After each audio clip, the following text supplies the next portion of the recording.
அனைவருக்கும் வணக்கம். இன்னைக்கு உங்களுக்கும் உங்கள் பரம்பரைக்கும் ஆரோக்கியம் தரக்கூடிய 100 ஆண்டுகள் வாழ்ந்த ரகசியம் அப்படிங்கிறத இன்னைக்கு சொல்ல போகிறேன். பத்மஸ்ரீ நாணம்மாள் 100 ஆண்டுகள் வாழ்ந்தாங்க. அவங்க வாழ்ந்த வாழ்க்கையில் அவங்க கடைபிடிச்ச சில ரகசியங்களை இப்போ நான் சொல்ல போகிறேன். ஸோ நிறைய ரகசியங்கள் இருக்குது, ஒரே வீடியோவில் சொல்ல முடியாது. நான் சில விஷயங்களை சொல்கிறேன். இதற்கு வீடியோவை கடைசி வரைக்கும் பாருங்கள். அதில் ஏதாவது சந்தேகம் இருந்துச்சுன்னா இதில் ஃபோன் நம்பருக்கு கூப்பிடுங்க, மேற்கொண்டு பேசிக்கலாம். சில விஷயங்களை இப்போ நான் வந்து சொல்கிறேன். ஓகேங்களா? ஃபஸ்ட்டு பாயிண்ட் என்னென்னா, எங்கள் அம்மா, அதாவது நிறைய பேர் புத்தகம் எழுதியிருக்காங்க, வேற தமிழ்வாணன் கூட புக் எழுதியிருக்காங்க 100 ஆண்டுகள் வாழ்வது எப்படின்னு. ஆனால் அவரே வாழ்ந்தாராங்கிறது இல்லை, வாழ முடியல. எவ்வளவோ பேர் முயற்சி பண்ணாங்க. ஆனால் எங்கள் அம்மா 100 ஆண்டுகள் வாழ்ந்தாங்க. வாழ்கிறத விட முக்கியம், 99வது வயசில் நான் அம்மாவும் டெல்லி 2 தடவை போயிட்டு வந்தோம். சரிங்களா? தாய்லாந்து, அதாவது காம்படிஷன் போயிட்டு வந்து, அடுத்தது வந்து மலேசியா அம்மாவும் நானும் போயிட்டு வந்து அங்கே 5 நாள் தங்கி நிறைய பேர் சொல்லிக் கொடுத்தோம் யோகா. அதே மாதிரி மஸ்கட் போயிருக்கோம், அங்கேயும் போய் அவார்டு வாங்கணும். ஸோ என்ன சொல்ல வரேன்னு கேட்டிங்கன்னா, வாழ்வதை விட அந்த 99வது வயசுலேயும் அவங்க ட்ராவல் பண்ணி யோகா பண்ணி காமிச்சாங்க. கடைசி நாள் வரைக்கும் அவங்க ஆரோக்கியமாக வாழ்ந்தாங்க. அந்த 100 ஆண்டு வாழ்ந்த அந்த அடிப்படை ரகசியம், கடைசி நாள் வரைக்கும் அவங்க வேலையை அவங்க செஞ்சாங்க.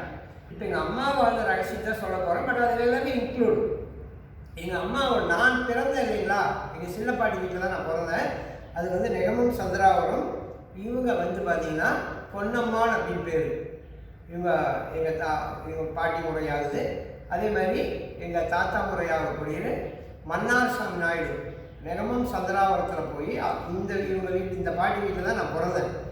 என்ன விசேஷம்னா, இவங்களும் 104 ஆண்டுகள் வாழ்ந்தாங்க. கடைசி வரைக்கும் அவங்களும் ஓரளவுக்கு கண்பார்வையில்லாது, காதலாம் கிடைச்சி மெமரி போடுறாங்க. வெளியில் மழை பெஞ்சப்போ படிக்கட்டில் தவறி விழுந்து அப்படியே அழுதுட்டாங்க. சரி, என்ன சொன்னாங்க, பட் அந்த வயசு வரைக்கும் நல்லபடியாக வாழ்ந்தாங்க, அவங்க வேலையை அவங்களே செஞ்சாங்கிறதுக்காக காமிக்கிறாங்க. ஸோ இவங்க பேர் பொன்னம்மாள். இந்த வீட்டில், அவங்க வீட்டில் தான் பிறந்த நெகமம் சந்திராவரம். அதே மாதிரி எனக்கு ஒரு தாத்தா முறை ஆகுதுங்க. இவர் வந்து பார்த்தீங்கன்னா ஜக்கார்பாளையத்தில் வாழ்ந்தார். 96 வயசு வரைக்கும் அவங்க, நானே மனைவி தான் கூட இருக்கிறோம். அவர் வந்து என் புக்கை வந்து கொண்டு போய் கொடுத்தப்ப அந்த வயசுலேயே அவர் சிரசாசனம் பண்ணுவார். இவருக்கும் கடைசி வரைக்கும் கண் பார்வையானது, காதலாம் கேட்டுச்சு. அவர் தோட்டத்துக்குள்ளே போய் அவரோட வேலைகளை அவர் செஞ்ச அளவுக்கு செஞ்சுட்டு இருந்தார். சரிங்களா? இவர் பேர் சின்னசாமின்னு பேர், ஜக்கார்பாளையம் தெற்கு தோட்டம். ஸோ எதுக்காக நான் இந்த உதாரணத்தோடு சொல்கிறேன்னு கேட்டிங்கன்னா, இப்போ இவங்க எல்லாமே சில விஷயங்களை, சில ஒழுங்குமுறைகளை கடைபிடிச்சாங்க. எங்கள் அம்மாவும் சரி, முதல்ல எங்கள் அம்மா வந்து ஒரு நாளுமே சூரிய உதயத்துக்கு பின்னாடி அவங்க தூங்கவே மாட்டாங்க. பிஃபோர் சன்ரைஸ், சூரிய உதயத்துக்கு முன்னாடி எழுந்திரிச்சு மலம் கடிக்கிறது ரொம்ப முக்கியமான வேலை. இன்னொன்று இருக்குங்க, காலையில் எழுந்திரிச்சோன்னே எல்லாரும் கடைபிடிச்சது, நான் எல்லாத்தையும் செக் பண்ணி பார்த்துருக்கேன். என்னுடைய முன்னோர்கள் எல்லாமே செக் பண்ணி வச்சுருக்கேன். காலையில் எழுந்திரிச்சோன்னா ஒரு 25 ரூபாய்க்கு கை தேய்ப்பாங்க. இந்த கை தேய்க்கிறதுங்கிறதே ஒரு மாபெரும் ரகசியம். அதெல்லாம் இப்போ சொன்னால் அதை தனி வீடியோவில் போடுறேன், சொன்னால் டைம் ஆகும். அதில் யாருக்கா உங்களுக்கு டவுட் இருந்ததுன்னா ஃபோன் பண்ணிக்கணும். இந்த கை தேய்ப்பது என்பது அதுலேருந்து நிறைய ரகசியம் இருக்குது. நம்ம உடம்பு பயோகரண்ட் இன்க்ரீஸ் பண்ணலாம், அது மாதிரி நிறைய விஷயம் இருக்குது. அதனால தான் நம்ம முன்னோர்கள் வந்து காலையில் எழுந்திரிச்சோன்னா கை தேய்ப்பாங்க. ஆனால் அது ஏன் அப்படிங்கிறதுக்கான விளக்கம் சொல்லித்தரல. அதுக்கான விளக்கம் நான் இன்னொரு வீடியோவில் போடுறேன். சரி, இப்போ நான் சொல்ல வர விஷயம்னா, முதல் பாயிண்ட், எங்கள் அம்மா வந்து காலையில் சூரிய உதயத்துக்கு முன்னாடி எழுந்திரிப்பாங்க.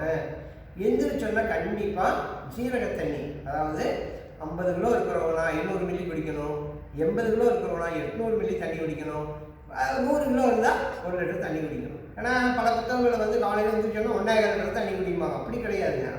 அந்த வெயிட்டுக்கு தகுந்த மாதிரி குடிக்கணும். காலையில் எழுந்திரிச்சோன்னே அது சீரக தண்ணி, அகம் சீரகம். நான் வேறு சில வீடியோலையும் சொல்லியிருக்கேன், இருந்தாலும் தொகுத்து சொல்கிறேன். சீரக தண்ணி குடிக்கணும்.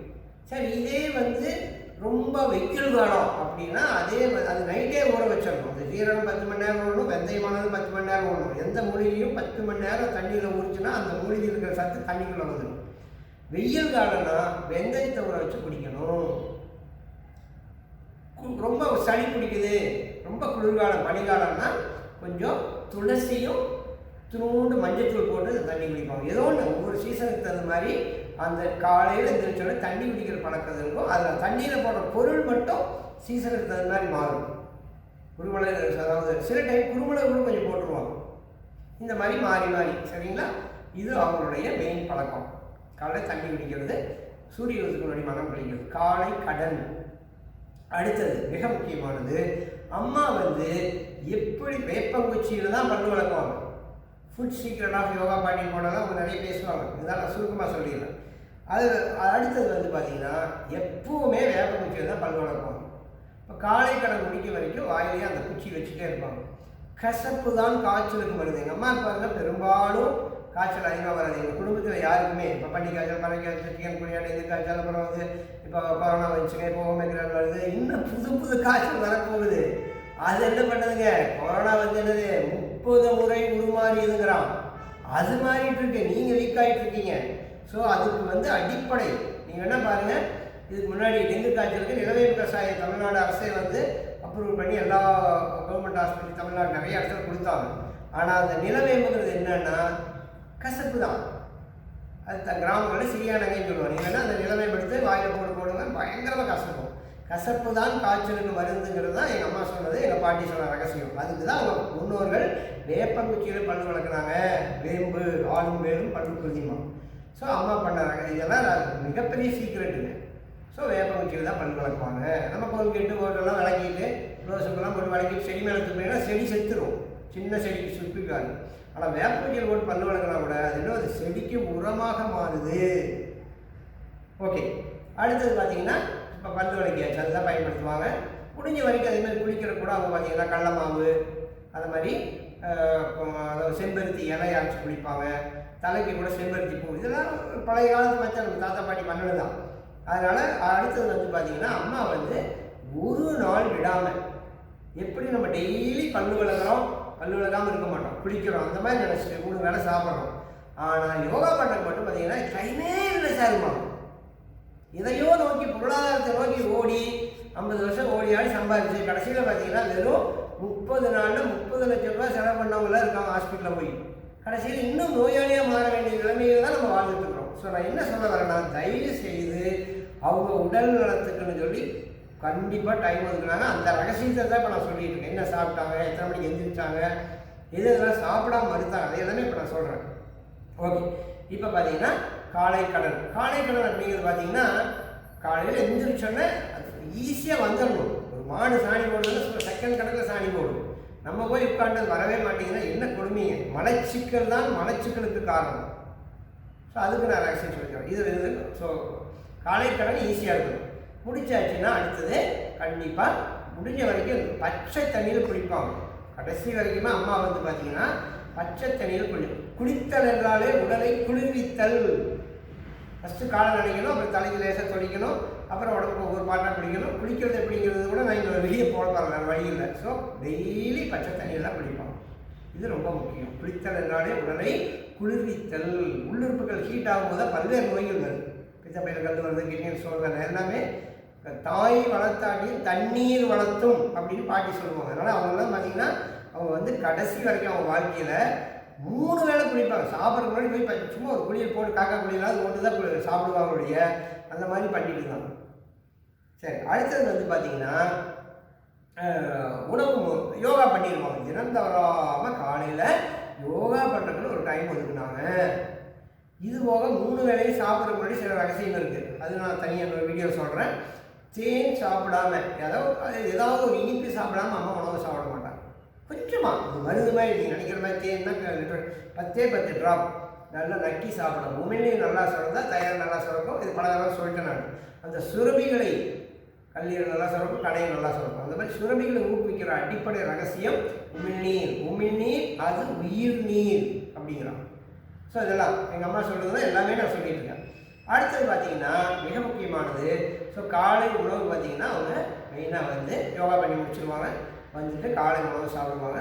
முடிஞ்ச வரைக்கும் ஓரளவுக்கு டைம் கீப்பப் பண்ணுவாங்க. காலை எப்பவுமே திரவ உணவு. இஸ்லாமியர்கள் பாருங்கள், நோன்பு இருந்துட்டு கடைசியில் என்ன சாப்பிட்றாங்க, ஃபஸ்ட்டு கஞ்சி. அது மாதிரி நம்மளும் என்ன வெடியாக கிட்டத்தட்ட நைட் படுக்கிறோம், காலையில் வரைக்கும் நோன்பு இருக்கிற மாதிரி தான்.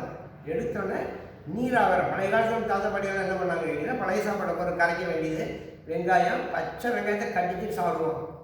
நடிகர் சிவகுமார் ஐயா வந்து இங்கே 2 முறை எங்கள் அம்மா பார்க்க வந்திருக்காரு.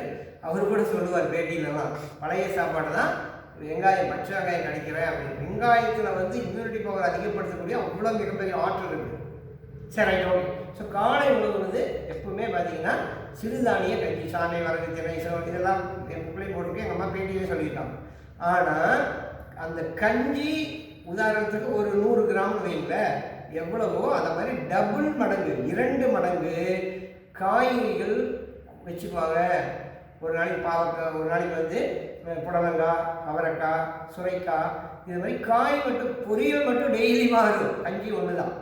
பெரும்பாலும் நாங்கள் வந்து காலையில் தோசை, இட்லி எல்லாம் அவாய்ட் பண்ணிக்கிறோம். மாவு அது நோவு அப்படிங்கிறது தான் தத்துவம். அதை விட்டுறலாம். அப்போ சார் நீங்களே மாவு சாப்பிட்றீங்கன்னு கேட்கலாம். தான் சொல்கிறேன், கஞ்சி வந்து 1 டம்ளர்னா அதை விட டபுள் மடங்கு காய்களை சேர்த்திக்கணும். காய்கறிகள் இருக்கணுங்கிறது தான் இங்கே முக்கியம். பொரியல் அதிகமாக இருக்கணும், கஞ்சி கம்மியாக இருக்கணும். ஓகே.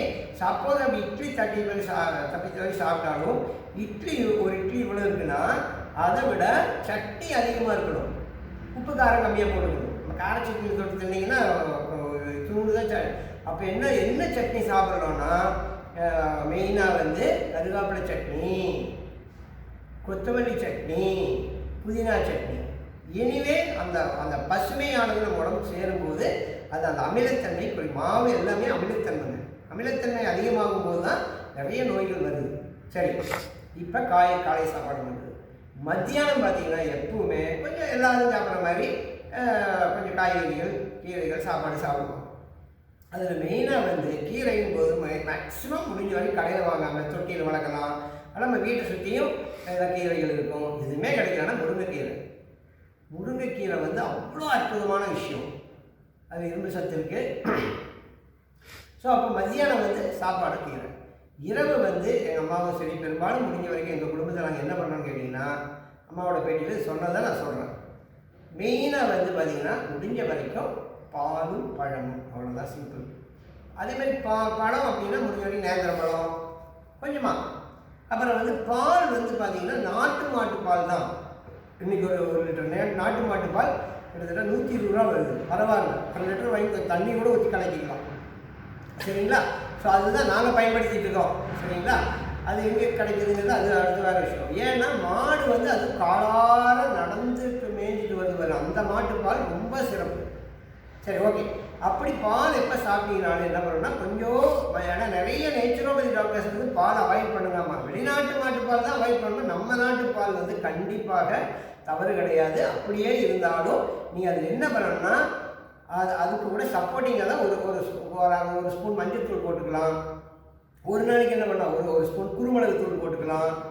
ஒரு நாளைக்கு கொஞ்சம் அதிமதுர தூள், அந்த மாதிரி வந்து தேன் ஒரு ஸ்பூன் ஊற்றிக்கலாம்.